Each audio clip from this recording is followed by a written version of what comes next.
রোহিঙ্গা মুসলমানদের জন্য যুদ্ধের যেন শেষ নেই। সেখানে চলমান দমনাভিযানে আতঙ্কিত শত শত রোহিঙ্গা মুসলিম দেশ ছেড়ে পালানোর চেষ্টা করছেন। রাখাইন রাজ্যে সেনাবাহিনী ও নিরাপত্তা কর্মীদের হাতে রোহিঙ্গা মুসলমানদের নিহত হওয়া এবং সেখানে চলমান অন্যান্য সহিংসতার ঘটনায় গভীর উদ্বেগ জানিয়েছেন জাতিসংঘের সাবেক মহাসচিব কোফি আনান। সেখানে সপ্তাহান্তে সেনাবাহিনীর হাতে প্রাণ গেছে অন্তত 150 জনের বেশি রোহিঙ্গা মুসলিমের। তাদের দায়িত্ব নেয়ার জন্য কেউ নেই। বিস্তারিত জানাচ্ছেন সাইদা জোহরা শাম্মী।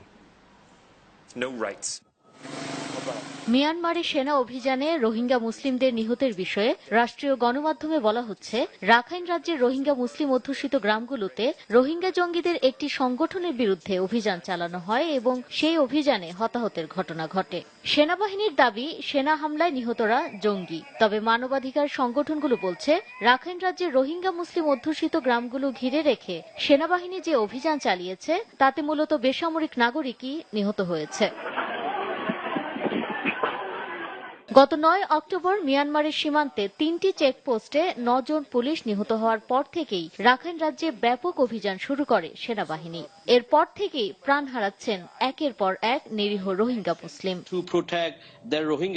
এদিকে সেনা অভিযানে রোহিঙ্গা হত্যার পাশাপাশি ব্যাপক হারে রোহিঙ্গাদের ঘরবাড়িতে অগ্নিসংযোগেরও প্রমাণ পাওয়া গেছে। মানবাধিকার সংস্থা হিউম্যান রাইটস ওয়াচের প্রকাশিত স্যাটেলাইট থেকে তোলা কিছু ছবিতে দেখা যায়, রোহিঙ্গা অধ্যুষিত গ্রামগুলোর অনেক বাড়ি পুড়ে প্রায় ছাই। মানবাধিকার সংস্থাটির অনুমান, অন্তত 430টি বাড়িতে অগ্নিসংযোগ করা হয়েছে।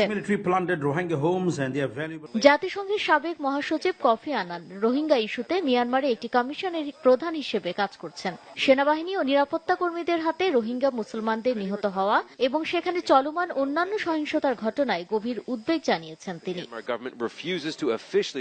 চলমান দমনাভিযান থেকে প্রাণ বাঁচাতে দেশ ছেড়ে পালাচ্ছে শত শত রোহিঙ্গা মুসলিম। সাইদা জোহরা শাম্মী, নিউজ 9, ঢাকা।